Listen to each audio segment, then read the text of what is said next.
બોલિવૂડની જાણીતી અભિનેત્રી શ્રીદેવીનું 54 વર્ષની વયે હાર્ટ એટેકથી નિધન થયું છે।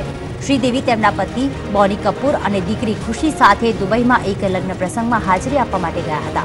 જો કે લગ્ન બાદ પરિવારજનો હોટલમાં રોકાણ કર્યું હતું, જ્યાં રૂમના બાથરૂમમાં હાર્ટ એટેક આવતા તેમની તબિયત અચાનક જ લથડી પડી હતી અને તેમનું નિધન થયું હતું।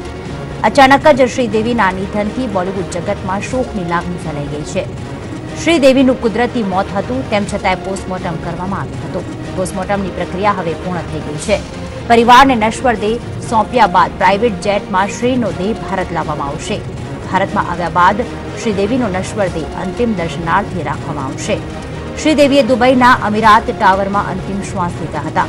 રાતના 11 વાગે શ્રીદેવી બાથરૂમમાં ચક્કર આવવાથી પડી ગઈ હતી અને ત્યારબાદ તેને તાત્કાલિક રાશિદ હોસ્પિટલ લઈ જવામાં આવી હતી। જોકે હોસ્પિટલ પહોંચે તે પહેલા જ શ્રીદેવીનું નિધન થઈ ચૂક્યું હતું। શ્રીના અંતિમ સંસ્કાર આજે વિલે પાર્લેમાં કરવામાં આવશે। શ્રીદેવીના અંતિમ દર્શન કરવા માટે મોટી સંખ્યામાં ચાહકો તેમના મુંબઈ સ્થિત નિવાસસ્થાને પહોંચી રહ્યા છે।